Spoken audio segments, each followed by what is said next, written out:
Warning. On this podcast, we take the cases seriously, but not ourselves. Although, we may attempt to lighten the mood at times. Our episodes contain graphic descriptions that some listeners may find disturbing. Listener discretion is advised.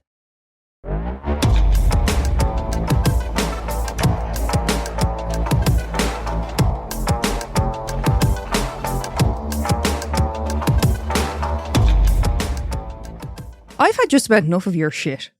Okay? Okay. Do you know what it is this time? I don't care. I have to deal with this every day. I'm loving your energy, I gotta be honest with you. Every day for 10 years and I still can't get something right, so. I think you'll agree, like in hindsight, you'll agree with me on this one. Okay? Right? So the other day, you made yourself a sandwich. Right? Okay. You made it. Put it on made it on the plate, should I say. What sandwich? I think it was just a cheese sandwich. Just butter and cheese. Right. Yeah, that's your go-to. Yeah. But you made this sandwich, yeah? Mm.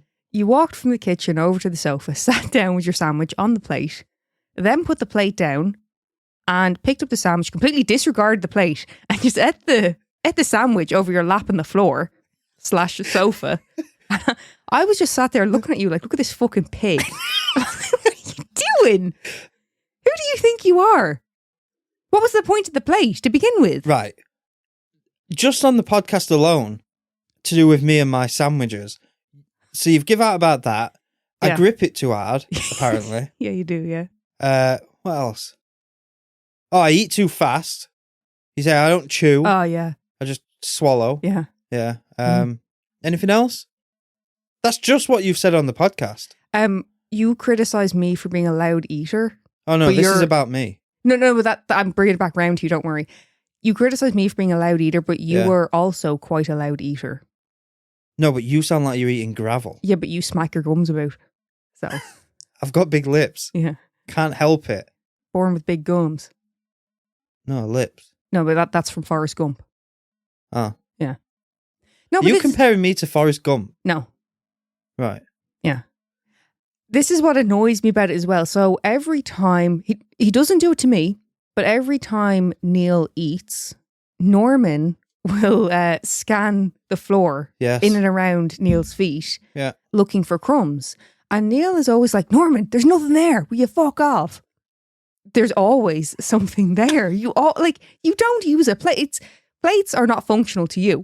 They're just decoration at this point. I know how to hold a sandwich. No innards are falling out. The other day, right? So this was 3 days, I think, after the sandwich situation. Yeah. I hoovered the sofa. You know, took all the cushions off, cleaned it all down, right? And this isn't just the other day. This is a reoccurring thing. Mm. Every single time, because we sit in the same spot. We have our seats. I'm on the left. Oh, yeah. I'm not like that. You make me like that. If I sit on your side... Yeah, no, that pisses me off. You turn into Carrie. I don't... Why are you sitting there? It's my side. I've got my sofa. I've got my arse print. You've got yours. Do you know what I'm saying? Yeah. We sit very differently.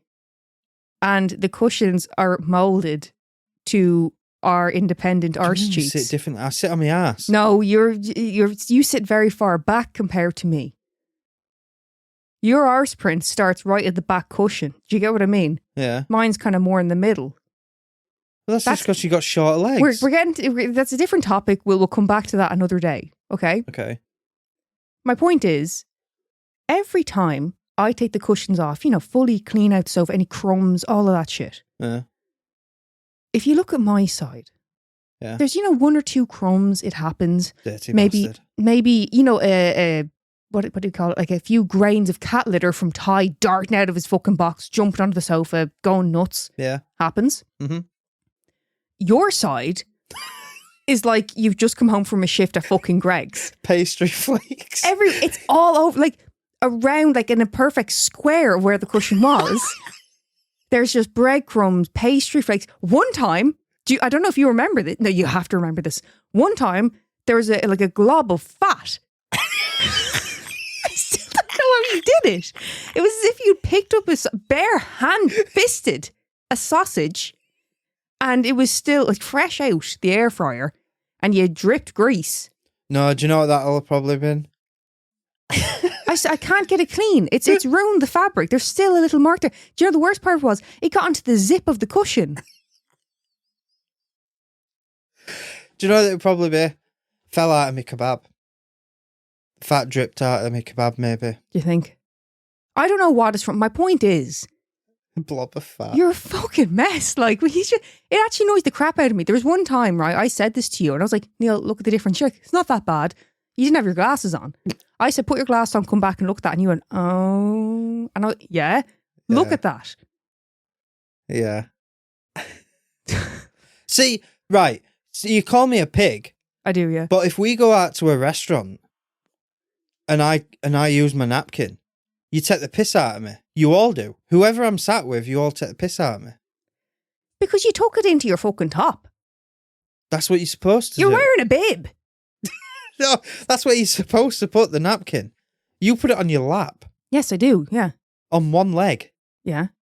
Unless I have like a full cloth napkin that can go across both. But if I'm in like a fast food place and it's just like paper napkins, yeah, just put it on my leg. Listeners, if you get a paper napkin when you go to like Mackie D's, if you go to Mackie D's or something and you get a paper napkin, do you or do you not tuck it? Especially if you're getting like the ribs or something like that, the McRib, what's covered in fucking sauce. Do you or do you not tuck the napkin into your collar? Do you know what I can understand? You know when you see the like the seafood boils that they'll do, you know, like in where it'd be popular, like Louisiana or somewhere like that. Yeah. And they do like the full spread on the table of all this seafood, and it's all like beautiful and covered in sauce and everything. And it's messy, but that's kind of part of it. You just fucking dig in. Yeah. That I can understand. You eating a fucking burger and a few chips, how much trouble are you looking to get in? Do you know what I mean? Well, this is Grace. Like Grace. Grease, yeah. Yeah. That was taking the piss a little bit there, Neil, I have to say. Yeah, that can get everywhere. Like, I get myself into these situations where if we get a kebab, yeah, like these are big fucking kebab. I think I've they're still beautiful. got a picture of one. Yeah. I might put it on social media for you to see the size of this fucking kebab. So it comes with lettuce. Does it come with onion? No. It's just lettuce, isn't it? Mine comes with onion. Oh, so mine comes with onion then. No, it doesn't. You're not exclusive to onion. No, I get a because I'm not that big on like doner kebab. I get like a chicken one. Oh, okay. Well, so I get this doner kebab wrap, and it comes with lettuce, and it comes with mayo, and it comes with like this spicy, it's just chili sauce, isn't it? Yeah. I won't get sauce. I do enjoy sauce, but I won't get it because it's bread and some pieces of skin flap, essentially what Neil eats. I just get meat, lettuce, onion. That's Bread. it. Yeah, that's it. Because my hands get absolutely fucking slammed. It starts running between my fingers and down my hands. My knuckles are just caked in shite. Yeah. And I can't be doing with it. And it's the same where if you get a greasy burger, yeah, I get covered in fucking grease all on my hands. Right, this takeaway that you're talking about, I fucking love it. It's one of the best takeaways I've been to in years. It's the best takeaway. It's the best takeaway I've had while I've been in Ireland. I think we've talked about it before on the podcast. Me and you have very different taste in takeaways. And there's been many an argument, and we finally found somewhere that we both really like, really enjoy. Yeah? Yeah. But I have to kind of hype myself up every time we go there because I know you're going to bitch and moan every single time because the portion is so big. It's really awkward to kind of pick up because it's in like a naan bread, to pick up the kind of wrap they made. It sticks to the plastic. Yeah, but paper.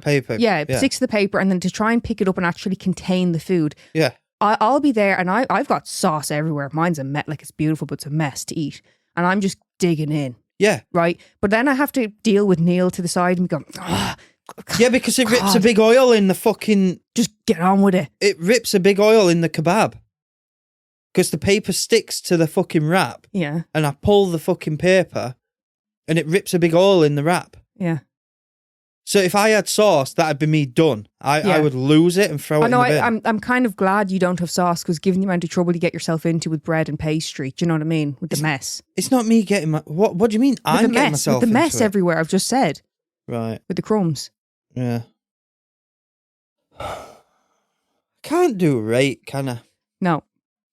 Yeah. I feel like you were half expecting me to almost like apologise. Like you look like you're feeling a bit down over. I'm not apologising because I got to clean it up afterwards. So you're shit out of luck here, Neil. Oh well. So we're back for part 2 of Lenny. We are indeed. Part 2 of Leonard John Fraser, also known as the Rockhampton Rapist, also known as Aussie Richard Speck, also known as Lenny the Bollocks. Also known as a scrawny little twat. That too. And Lenny the Loon, don't forget that. He was given that name while in prison. Lenny the Loon. I feel like we need to state, so when we do 2-parters, we generally record them the same day. Yeah. And we're recording these kind of other ends of the day. When we recorded the part 1, now, obviously, by the time you guys hear it, it's been edited. So I don't know how much has been cut out. But we were a bit unhinged in that episode. We were just shiting on. I'm sorry, guys, if it sounds a bit messy, if we're all over the place. Yeah. And I feel like in this episode, we're kind of at the other end. And we're a bit kind of almost hyper now. Yeah, no, we were... Yeah, for part 1, I'd been outside doing a bit of graft out there. I'm sure Megan were doing some graft in here. I we did hadn't the dishes. really slept well. I did the dishes, I did the cat litter, and I emptied the fat out of the air fryer. So I wasn't doing much. I cut up some lettuce, onion and tomatoes for burgers. Oh yeah, because I did a barbecue as well. You did, yeah. Had some more ribeye steaks, ribeye burgers. We did. Good. They were good. Yeah, and then we were a bit tired when we were doing part 1, but we've had a nap. We've had a drink, so I think we're ready for part 2. But I you say we're ready. I didn't have a great nap, and then we went to the hardware store. Yeah. And we picked up some gravel. So we've also been lumping about 6 bags of gravel. Grabs of bagel. Yeah. Bags of gravel. Yeah. Even. And I think, well, at least for me, I'm on the other end and I'm like hyper tired now. So let's see how this goes. Yeah. If I start feeling if I start sounding gassy, it's because I'm on the Iron Brew. I'm usually just drinking water, but I'm on the Iron Brew. Iron Brew. Yeah. Go on, Neil. No. Oh. I'll do it behind the paywall. I'm not doing it publicly. Killjoy. We have a fair few Scots listening, and I'm not bashing them. I think they'd appreciate it. They'll kick my fucking head in. Anyway, when last we left yous, we talked about Leonard's background, his countless crimes, which included many, many sexual assaults, and his inadequate stints in prison. And let's not forget when Leonard did something perhaps most out of character for a man like himself, when he attempted to settle down, get a steady job, and became a father and stepfather. Of course, that was a blip before going back to his hideous, grotesque behaviours. In April of 1999, Leonard abducted 9-year-old Kira Steinhardt as she walked home from school. Leonard was subsequently arrested, convicted for the murder of Kira, while police tried to link him to other murders in the area. Now, while in prison, Leonard began to confide in a fellow inmate named Alan Quinn, and Alan was working with the police. Fucking snitch. So that's kind of where we were. Caught up. Anything else you want to add, or are you? No. I just remember saying, when you're in prison, everything's brownie points. What can I, what can I do to get time off? So you don't tell a fucking another prisoner anything. I don't care. Oh, well, I've been serving with him 5 years. Doesn't matter. It's a different world. And I take your point, and 9 times out of 10, you're right. But Alan Quinn, it was a slightly different situation. Alan was a con man who described himself as Australia's greatest con man, and he felt that if he was able to help the investigation against Leonard and bring some closure for the family members, well, it was a shot at redemption for him. Quote, "A chance for me to turn my life around, to compensate for the terrible life I led." He also said, quote, It's my job. He's speaking to me. I'll befriend this guy and I'll get the information. Alan noted the glee that exuded from Leonard as he spoke of other horrific crimes. Quote, Fraser was so excited when he talked about serial killers. I said to him, look, Lenny, if you want to be a serial killer, you can't be a serial killer unless anybody knows what you've done. I said, you'll have to give up the bodies of your victims. You'll have to tell them the story. Are you quoting him? Because that was very Irish. I said to him, I thought that too. But his name's Alan Quinn, you know. Oh, okay, yeah. Could be. Yeah. But yeah, I noted that too, that I said to him, Yeah. Now, of course, Leonard, being the gobshite that he was, wanted his name to be amongst some of the most odious of killers. And so once Alan was set up with a recording device, he just let Leonard spill the beans. Even going as far as sharing a cell with Leonard, as well as volunteering to stay in prison past his release to keep the information coming. And he stayed in prison, I think it was about 9 months. Right. Past his release date. So fair fucks Alan. Yeah. Alan said, quote, I've hurt a lot of people in my life. I've got to do something good. So that is why I set in after Fraser. Don't really make him the greatest con man, though. If he wanted to be the greatest con man, he would get something out of it without actually having to do, like, actually write him out. Like, get them to sign a thing saying, but you'll be released and you won't get charged for this or something. Yeah. Also, the whole thing of, like, the greatest con man, do you know what it just made me think of? The Greatest Showman. Do you know what popped into my head as soon as you started talking about Australia? Take your hand off of my penis? Yeah. Get your hand off my penis! I was going to say it goes hand in hand, but... Wow. Yeah. Oh yeah, we'll come back to penises. It all comes back, all links up, Neil. Yeah. I don't think he was a con man, though. I think he was like a bank robber or an armed robber. Liked a bit of the theft. So anyway, with Alan talking to Leonard and kind of bringing him out of his shell a bit and, you know, convincing him that if you want to be this notorious serial killer, you got to speak up. Well, eventually, Leonard did agree to disclose the location of the other bodies.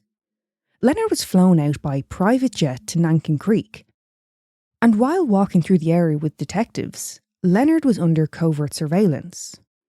Now, we know that Leonard didn't murder Natasha Ryan, but he did claim to have, even going as far as to drop maps to the location of her body. And when speaking about her, Leonard said that he had killed Natasha because she was pregnant with his child. He's just a prick. He's a bullshit artist. Yeah. The thing to me with this whole situation with Leonard, what are you laughing at? You look like a T-Rex. The way you fucking have. I gesture wildly, but I'm trying not to, because I'm sorry guys if you've heard in the background, I'm constantly knocking the mic and stuff. Yeah. So I'm trying to be really good, but I like to gesture. Right. Because it's just audio, I'll describe what I'm looking at. So she's sat facing me with her elbows tucked in, but she's flailing her hands about like some fucking lunatic. Yeah. While she's talking, she has to talk with her hands. I don't know but what that is. But the elbows are tucked in, so it looks like she's trying to be a T-Rex. Yeah, it's no good.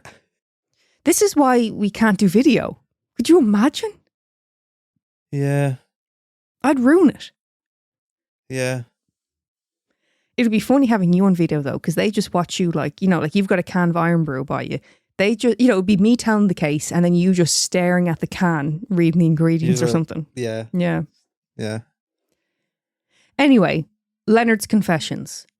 So it's kind of odd to me. Leonard was such a bastard and he did commit so many horrific acts. He didn't need to fabricate anything, but he just couldn't help himself. He wanted to be this notorious killer, and the fact that Natasha's disappearance coincided with his other attacks, he thought, fuck it, might as well claim it. But I think, maybe part of it as well was because a lot of his crimes were sexual in nature, and Leonard was kind of weird about that. He wasn't keen to claim the title of rapist, and so he'd rather be known as a murderer. meaning he had to kind of claim other murders and disappearances because he didn't want to admit to the full scope of the crimes he had perpetrated. Do you get what I mean? Okay. That's what I think anyway. Now, having said that, not so great to say you impregnated a 14-year-old girl. Yeah. But he's not admitting to attacking her in that manner. He's trying to, it's almost as if he's trying to make it sound like they had a consensual relationship and as a result, he chose to kill her. Now, again, we know that's true. Yeah, and it can't be consensual when they're 14. No, of course it's not, but from Leonard's state of mind, you know. Now, having said that, it was reported that at first, Leonard was reluctant to speak about Natasha at all. I don't think it was solely him just claiming it. I think people sort of put it on him. And, you know, I mean, a serial killer targeting women and girls in that same area. It's easy to see why people would have assumed this. So that's kind of, you know, what his claim was with Natasha. But again, like I said, we know it's not true. So put that to the side. Yeah. And, you know, if you haven't already listened to our episode on the disappearance of Natasha Ryan. So what about the other murders? The murders of these other women took place between December of 1998 and April of 1999. In December of 1998, 39-year-old Julie Turner was out for the night with her friends. Given that Julie was described as a fun-loving person who loved being around people and enjoyed singing and dancing, I would say Julie was in her element as they chose to go to a nightclub that evening.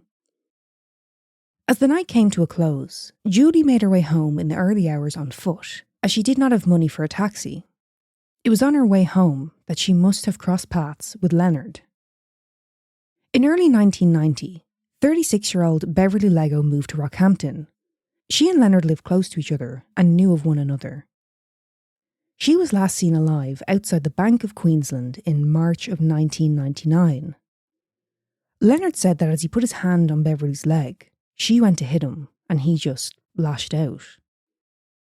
Her body was found 20 metres from a swimming hole, laid in the long grass, with a ligature which had been made of a bra and underpants still around her neck. What's a swimming hole? I'm guessing like a creek or something.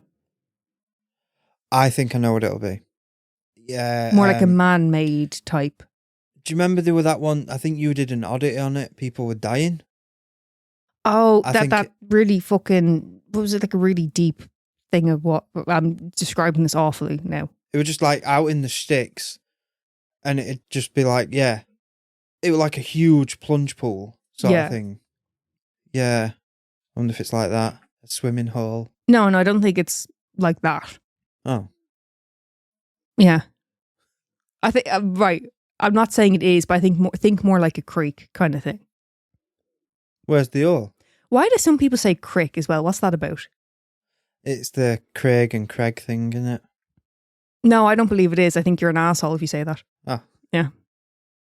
It's not even spelt like that. Do you know what I mean? I don't get where the confusion's coming in.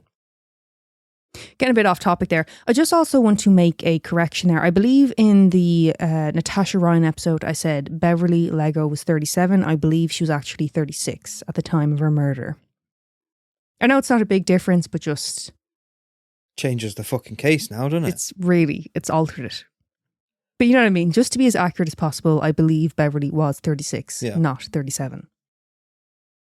19-year-old Sylvia Benedetti was last seen on the 18th of April 1999 at the Rockhampton Mall. She was seen there with a man later identified as Leonard. On the 25th of April 1999, wreckers at the derelict Queensland Hotel find significant amounts of blood pooled on the floor, as well as blood splattered across the walls, floor and ceiling of room 13. Facial bone fragments still with tissue attached and shattered teeth were also found. Fucking hell. On the 18th of April, the day that Sylvia had been seen with Leonard at the mall, Leonard had managed to lure Sylvia to the Queensland Hotel by telling her that this was where he stored his supply of marijuana. When they entered room 13, he tried to kiss Sylvia. Sylvia, repulsed by his advances, swings at Leonard. Now, Leonard loses it and begins to ferociously beat her to the head. And as Sylvia lay there unresponsive, most likely already dead, Leonard then sexually assaults her. Such a piece of shit. Yeah. And not only is she, if not dead, very close to death, he had brutally mutilated her face. I mean, from the sounds of it, he had essentially crushed her face in before then sexually assaulting her. Fucking hell. That is some next level sadistic shit. Yeah. And if you can't tell by now, Lenny seems to have a little bit of a problem with hearing the word no from women. Yeah. How the fuck is this not more known? Well, Neil, as horrific as this attack on Sylvia was, there's still one last gruesome detail. After the sexual assault, Leonard wraps her head in a towel and carries her downstairs. He then places her body over a drain and drains the blood from her body. He leaves Sylvia there for a few days until he was able to get rid of her body. Jesus. Brutal. Now, we don't have huge amounts of information on the other murders, but if they're anything remotely close to this, Yeah. it's shocking.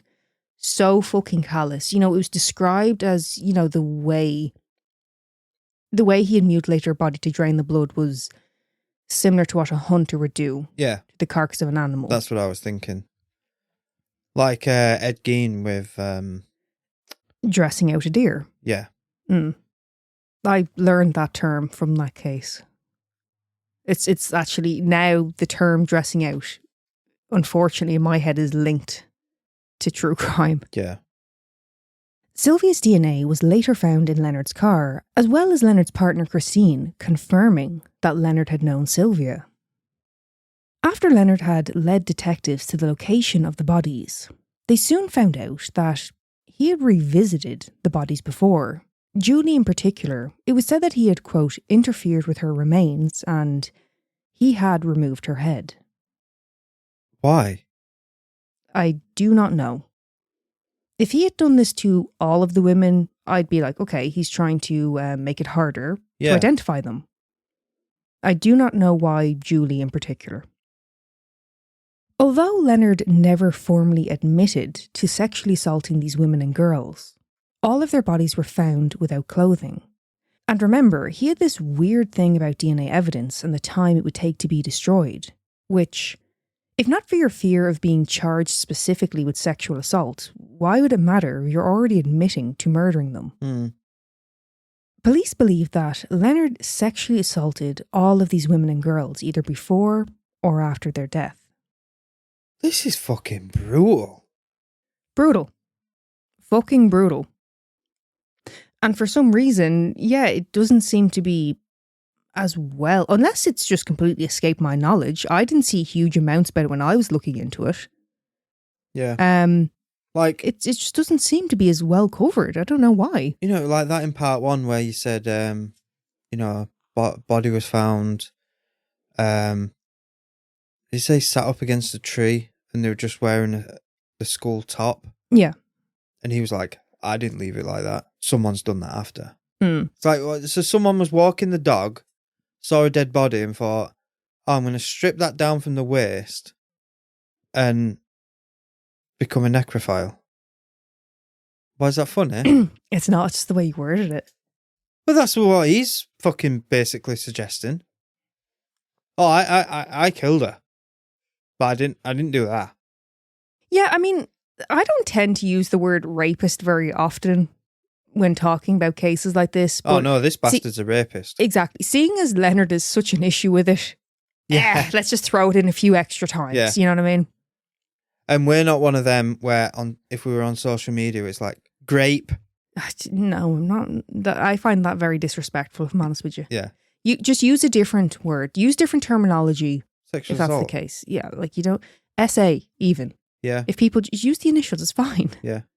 Hiada. What? Hiada. What?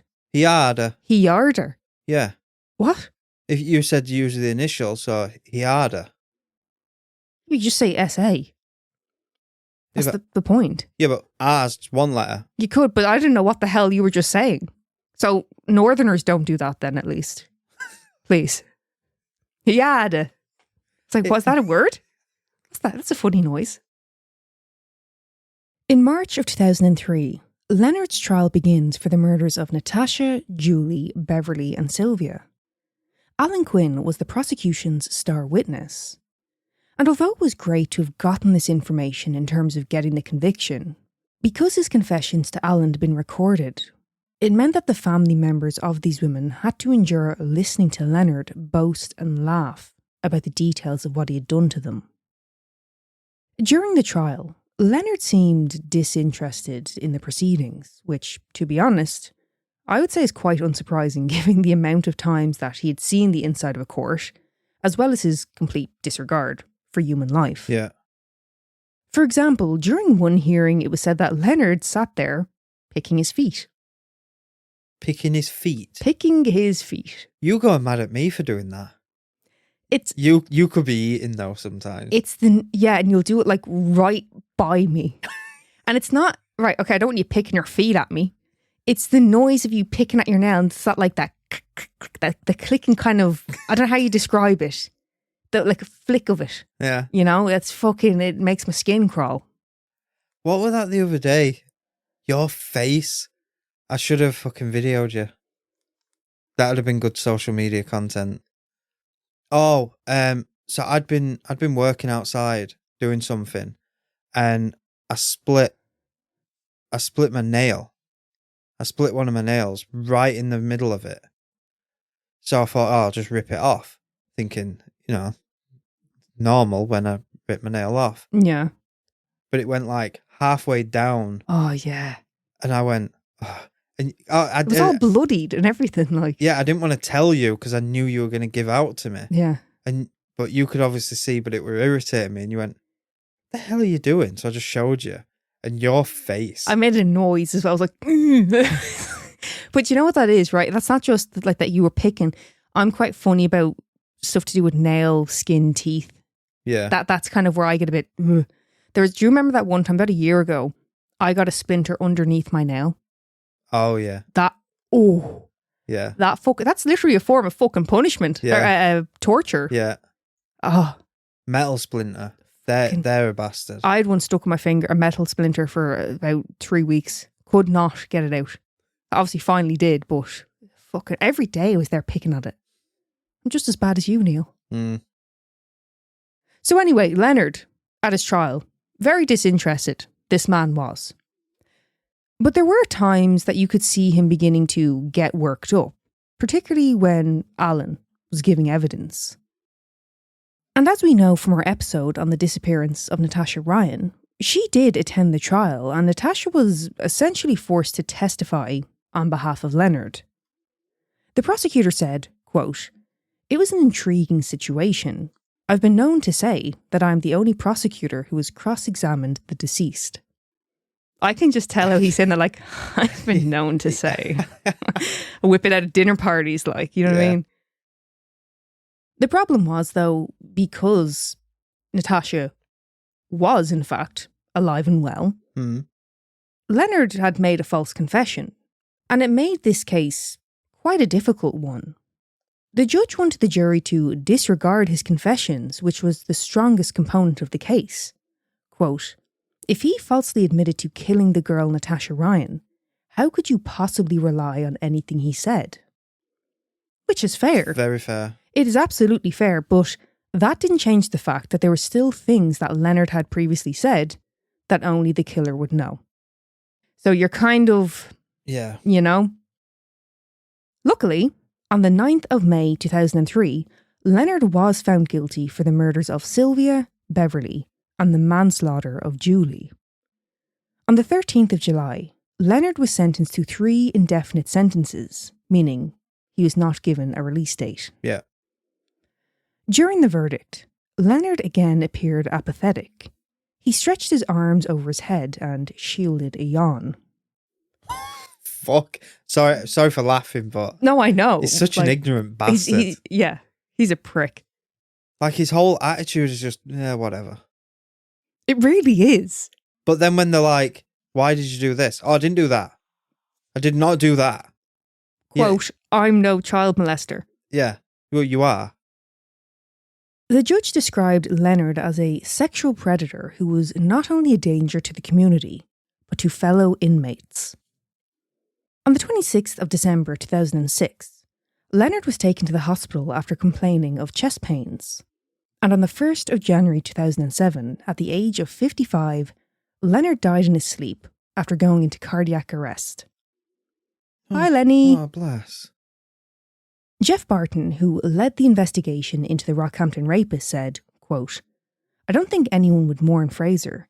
I believe he was pure evil and guilty of more murders than those he was convicted of. One officer said that upon hearing the news that Len was in the hospital, he sat down with a few beers to celebrate. Well, I'd love to know where he was laid to rest. I'll go there and have a massive shite. Where can we find out where he was laid to rest? I didn't look into it. I'm not quite sure where Leonard is resting.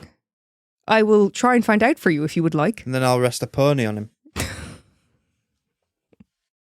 I know it's a very disrespectful thing to say. But Leonard's very disrespectful. Oh, I would love. I would thrive off it. That is something I would say at dinner parties. Yeah.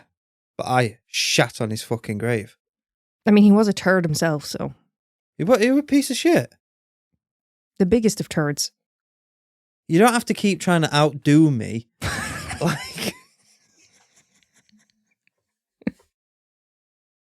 Now, Leonard's lawyer said that he felt his client had been failed by the system. Well, you can piss off and all. Well, hang on, bear with me now. He said, quote, what use is there in putting people in jail if they're not going to be treated? There needs to be another system invoked if it be a hospital. But we really need to look at what we're actually doing to persons when we put them in prison because they're not coming out better people. He has a point. He does, but he can fuck off. You know? Oh, poor Lenny. Fuck off. No, look. What would you rather do? Leonard was a write-off. I'm sorry, but like, I mean, come on. Yeah. Oxygen thief. Yeah. But, I mean, the biggest of turds. Yeah. But yeah, it's very hard to argue anything in fairness to Len. But generally speaking, I do get what he's saying, you know? Yeah. But he can still shag off. Oh, yeah. So years later, Missy Rigby, Leonard's daughter, spoke of how her father's cruel and wicked crimes had impacted her. Growing up, her grandmother, Leonard's mother, would repeatedly warn her not to be alone with her father and never to trust him. Imagine having to say those words to your granddaughter about your son. Yeah. The first time that Missy visited her father in prison, she was just 6 years old and, you know, of course, couldn't really comprehend the situation, as well as the fact that her family had shielded her from the full scope of his crimes, you know, given her young age. She had fond memories of her father. He was just her dad, who happened to live elsewhere. Then, at the age of 11, Missy pressed her mother for answers. Upon discovering the severity of his crimes, everything changed for Missy. Quote, after that, I switched off. The letters stopped. He even stopped sending presents. Mum didn't want to tell me, but I demanded it. I lost it. And because it had been done to me, hearing what he was, it switched something off that would never, ever bring him back into my mind as Dad. He was a creature, an animal, a thing. When I think of him, I think of a shark, emotionless, cold, and constantly hunting. People give sharks a hard time. Do you think? Right. So, you think of a lion, yeah? Yeah. It's the same with a shark. Right. You're in their habitat. Yeah. They don't fucking leave their habitat to fucking attack. Right. Do you get what I mean? Yeah. Why do people give sharks such a fucking hard time? Like, you could get a lion in a cage at a zoo. You get in that cage, you're fucked. You get in that ocean, you're fucked. Yeah. So why do people like she went fucking after sharks? Why sharks? Well, like the description she gave, emotionless, cold, constantly hunting. She's not saying, I fucking hate sharks. Fucking dicks. She's just kind of giving that impression that we have of sharks. Like, what animal would you use? Oh, I don't like a dolphin. You know that. I'm wary of them. Wasps. I don't really care about wasps. They're constantly just a fucking nuisance. Would you say they're cold, emotionless, Yes. constantly hunting? Yes. They're all hunting me. Okay. So if I was to misquote Missy Yeah. and say she thinks of him As a wasp. As a wasp, Yeah. you're cool now, you're good. Yeah. That makes more sense. Like, people always seem to come after sharks. Yeah. And you're sick of it. Yeah. I'm going to take a stand. And this is where you're choosing to do it. Yeah. Leonard John Fraser, Part 2. Let it be noted in the history books. Yeah. Come forth if you agree. Stand with me. Leave sharks alone. Fuck wasps. Yeah. Yeah. Back in February of 1999, Leonard stayed with Missy and her foster father for a few days. This was decided after Missy had assured her foster father that she was okay with him visiting. She said of this stay, quote, I thought, I'm going to face the devil and I'm going to let him stay. Every night, I would push my wardrobe against the door and sleep with my dog in the bedroom. I am not under any false assumption that once I turned into a teenage girl and physical changes came about, that I would have been in a position of danger. I think she would have. Now, during this stay, Leonard asked Missy to move in with him in Rockhampton. She turned down this offer. Good. No doubt she'd have been another victim. Oh, of course, she 100% made the right decision, but that didn't change how she felt and, led her to have some quite complicated feelings. Yeah. Quote, I believe that was the last kick in the guts because I refused him. I was devastated hearing of Kira's murder. I felt like I just cost someone else their life because I wasn't willing to risk my own. Because I selfishly protected myself, she lost her life and I will always feel her death is partially on my shoulders too. Nah. No, you can't do that. Of course. And it's really devastating to hear that she feels that way. Calling herself selfish. She's not selfish. No. She's not selfish whatsoever, and it is nothing to do with her because Len made these choices. And again, this is another example of a female saying no. Yeah. And him going off. Well, this was February, so it's right before. It's the month before. Yeah. It's 2 months before. Yeah. So you can understand how she could, in her mind, interpret it. Knowing what he's like, knowing how he feels about women and girls. Yeah. Of course, it's not the case. She's had no part in it, but you know what I mean? But yeah, it's upsetting to hear. Yeah. That's how she feels. When Missy was contacted by the prison on behalf of Leonard to let her know that he was close to death and that he wanted to speak with her, she said, quote, I thought, I have nothing to say at all. I don't want to see him. I feel nothing. When asked if she wanted his remains or belongings, she told them, quote, throw it in a dumpster or send it to a lab and learn from it. Missy suffers from bipolar disorder and has said, quote, I'm terrified of who I am when I'm angry because of him. But she does go on to say, quote, I manage it very well and not going to hide behind an unstable mind to excuse my actions. Professor of Criminology and Forensic Psychology at Bond University, Paul Wilson, said, quote, he was somebody who clearly revelled in or loved killing and also demonstrating how much of a killer he was. We know that from the fact that he talked to the informer police had in prison with him for so long.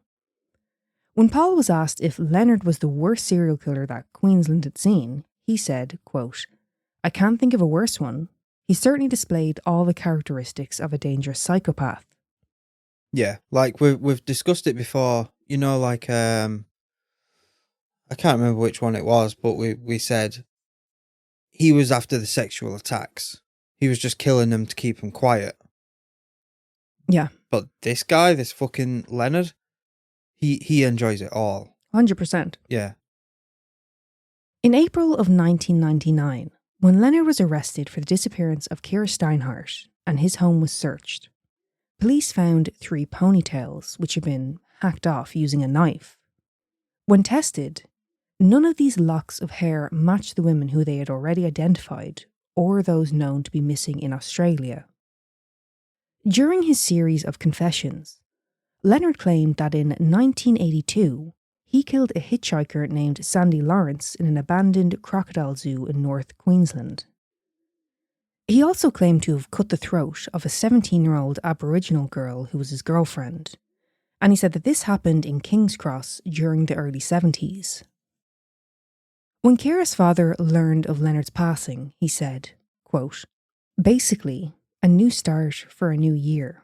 It feels right. I've had a lot of people say that they would like to have actually seen him be in jail for a lot longer, for the rest of his natural life. I'm actually rather glad he's now gone. I think it's now actually going to let me get on with my life. It's been an emotional roller coaster for the last 7 years, and I think it's finally time to get off." Well, Neil, that is the case of serial killer Leonard John Fraser, also known as the Rockhampton Rapist, Queensland's first convicted serial killer. Any thoughts? I actually feel quite bad because I didn't really have any comments at the end of the first part, and I was like, I'll save it. Yeah. But I don't feel like I've got anything to add. He were a piece of shit. He's a bollocks. Well, he was a bollocks. He's now dead. Thank fuck. Yeah. You know, I feel like I'm fucking telling the listeners grass is green. Yeah. Whatever I say. That he was a piece of shit. Yeah. Yeah. And like I said, he definitely enjoyed the whole thing. I don't understand why he were thriving off some stuff he'd done. Yeah. But then he didn't want to admit to others. Well, Your life's fucked. Like I mentioned earlier, I think with Leonard, he liked the idea of being this notorious serial killer. But the fact was, a lot of his crimes involved sexual offences, and he didn't want to claim that title. He clearly had an issue with being called a rapist. He did not want to be that. I think the only thing I can think of is he didn't want to go into prison and other prisoners knowing that he was a rapist, because they get fucked. Yeah.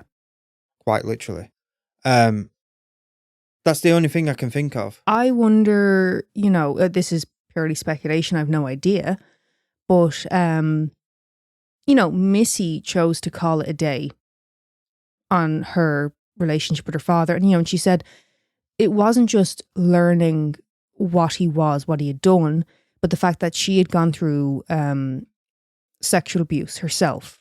It was like, no, like it was absolutely, there is no way I can ever kind of look at you as my father again. Yeah. But before that, he was your dad. He was no different to anyone else in her eyes.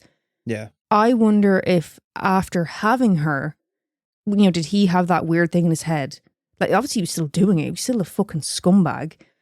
But did he hate the idea of being known as that because he had a daughter? You know what I mean? And again, so that's purely speculation on my part. I have no idea. Yeah, I don't think it's... I think it's the prisoner thing. You think? Yeah. You go into a prison as a rapist, you're not going to have a good time. Yeah, but he also admitted to killing a child. You know what I mean?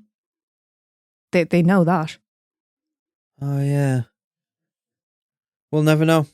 We'll never know. No. But to sum up... He's a bollocks. Bit of a bollocks. The biggest of shites. Yeah, I got there. Yeah. Yeah. You got it. So, oddity. It's a stupid fucking grin. Sorry, I have to find it. Here we fucking go. The hyena birthing process. Now, Neil, you're not too keen on hyenas, are you? No, horrible bastards. Well, did you know that hyenas actually have one of, if not the most excruciating birthing processes among mammals? Good. Wow. That's not on. Do you mean it's not on? Well, you were just, ranting and raving about your support for sharks, but Yeah. hyenas can go fuck themselves. Hyenas can go fuck themselves. Have you That's seen what they do to unbelievable. lions? This is outrageous. Have you seen what they do to lions? It's fucking torture what they do to lions. Well, not just lions, but I watch a lot of lion documentaries, so it's usually a lion. They'll have 9 or 10 hyenas circling one fucking lion. And as soon as the back's turned, one will go in, nip, and run back. And then when the lion goes for that hyena, another hyena will come, nip. It's fucking torture. It's brutal to watch. They got some neck on them and all. Right. And they laugh like they're fucking possessed. Yeah.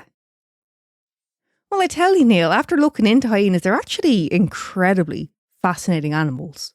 No, I have heard that. Oh, they're fucking insane. So with spotted hyenas, these are also the ones that are known as the laughing hyenas. Mm. The females are dominant over the males. Even the lowest ranking female will outrank a male. And the females have much higher levels of testosterone, making them larger, more muscular, and also more aggressive than their counterparts. Oh. It's also difficult to distinguish between male and females because the females have a pseudopenis. What? They give birth. Wait, they give birth through a dick? Essentially, yes. Basically, it's a clitoris, but it protrudes. And it gives the illusion of a penis.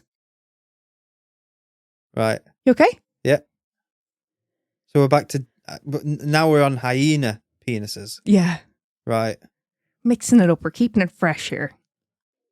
What has happened to this podcast? I don't look for the penises. The penises find me, Neil. I'm telling you. Can I just ask, how the hell... Actually, no, sorry. Sorry, just before you make that point, I actually did hear something briefly and I went looking for this. But I've got a list as long as my arm of penis oddities. That's what I was about to ask. How the hell did you come across this? They pop up for me. Yeah. See what I did there? Yeah. No, seriously, I don't mean to. It keeps happening. So that's essentially it. A little pup has to come through a knob. Well, more than one. Wait, do they have litters? Yeah. Ooh. Yes, exactly. So the thing... Yeah, but after the first one, you're going to be numb. No. Not exactly how it works. So with their pseudo-penis, they urinate through this, and I'm not entirely sure, but I did see some sources saying that they are capable of an erection. But they don't produce sperm or anything like that. Right. Just because I can see you going down that route. I was not. Okay. Now, like you mentioned, they also give birth through their pseudopenis. Mm. The birth canal is just 1 inch in diameter, so not only is the birthing process agonizing for them, but it's also incredibly dangerous and often fatal. Mortality rates for their firstborn cubs are very high. Because the birth canal is so constricting, cubs can suffocate as she's birthing them. I was thinking that. About suffocation in the knob. Yeah. Pseudo-penis, Yeah. Neil. Have a bit of respect. What the fuck is a pseudo? It's not a real penis. It looks like one, but it's not. Oh, okay. Yeah. But it is. You said No, they it's have not. an erection. No, it's the same. But it's the same thing. Like They piss out of it. If it quacks, it's a duck. no, that's not how it works. It's the same thing with like a human's anatomy. If you look at the internal side of it, on a woman, it kind of looks like a penis, but only it's inside the body. The clitoris I'm talking about. No, it does not. Have you ever looked at the anatomical diagram of a clitoris. What are you laughing at? What's so fucking funny? I might have had a textbook at school. I'm not saying the only difference, because I'm talking about a human versus a hyena. But what I'm saying to you is the difference here is that theirs is external. It protrudes outside of their body, right? Compared to inward, being concealed. Yeah. So with the birthing canal being so narrow, the likelihood of tearing, blood loss and infection is very high. But if she does survive, subsequent births tend to be, and I use this word, hesitantly, slightly easier. And this is because of the scar tissue which has since formed. Now, when the female does allow a male to mate with her, the positioning is crucial. And to allow this to take place, she has to retract her clitoris to create an opening. So you've got a knob going in a knob? Kind of, but like she's retracting it back into her body to create an opening for penetration. So it's like the finger trap thing is what we had as kids? No, not exactly, no. Like I said, she's retracting it back. She's pulling it back in to create an opening. You okay, Neil? Yeah. Yeah. You're learning something today. It's very late. It is very late. But you are learning something, aren't you? This is something for you to tell at cocktail parties, if you ever go to one. I am near enough certain I will never speak of this again. Well, do you want to hear a positive of this? There's a positive. There is. So because she has to retract it to allow for penetration, it makes it impossible for a male to force mating onto a female. Unlike those rapist dolphins. Okay, that's good though, isn't it? Yeah. It's positive. Okay, that is. That's brought you back round a little bit. It's perked you up a little. Yeah. Now, if she hasn't gone through enough already, the gestation period is around 110 days, producing 2 to 4 cubs, usually weighing between 2 to 3 pounds. And although they will start to eat meat from as young as 3 months, they continue to suckle for between 12 to 18 months. They also raise their young without any involvement from the father, and the cubs may attack each other, which sometimes results in the death of the weaker cub. So the mother really can't catch a fucking break here, can she? Imagine Cubs kill each other. Yeah, they can do, yeah. So imagine going through all of that just for some fucking chance of a cub to kill their sibling. They're fucking brutes. Little shits. They're just brutes. But yeah, all you fuckers who take issue with hyenas, put some fucking respect on their name. I thought this was very interesting, very fucking insightful. Also, I think, given the amount of information that is confidently put out there regarding anatomy and physiology, I think, this is very interesting, no? Yeah. Bit weird, but... Well, right, put it this way. Like I said, particularly bro podcasters and the like, yeah? They like to perpetuate this shit. They love to compare us to animals, and it suits their agenda for like shitty behaviour. Yeah. And, their beliefs. But they also don't seem to know shit about endocrinology or much else for that matter. But hey, what the fuck do I know? I tell you one thing. Do you know who is to blame for the hyena hate? Don't say Lion King. Lion King. Fuck off. 100% Lion King. No, it's not. It's watch any fucking documentary where there's hyenas. They're the villain. You're making them the villain. I watched... No. I watched a fucking documentary on hyenas and they were still the villain. They're horrible bastards, like. So where are we at here, Neil? You're going to start organising a fundraiser for fucking sharks. I'm going to start organising one for hyenas. Yeah, but... No, do that not where this do episode's that. ending? Like, they... What do you mean, don't do that? Don't do that. They fucking kill lions with repeatedly cheap shots. Did you hear what she has to go through? Just to birth a few fucking cubs, and there's a high chance they're going to just fucking die or she'll die. If it's that bad, don't have kids. No. They wouldn't be missed. If they went extinct, they would not be missed. Wow. That's outrageous. Do you think sharks would be missed? If going by your logic. Sharks are beautiful to fucking look at and the way they swim. Hyenas are the most fucking just. It looks like a child's drawn it. Yeah, I get what you mean. But have you ever seen the cubs? They are the cutest little thing. Are they? Now, even if you're not into the grown hyenas, even if they freak you out a little bit, Yeah. the cubs are adorable. Like sometimes Norman runs like a hyena. He drops his ass and runs. Hyenas do that. When the lion's chasing them, they drop their ass as they run. Yeah. I mean, that's where I stand. Justice for hyenas. Do you know where I stand? Yeah. Fuck them.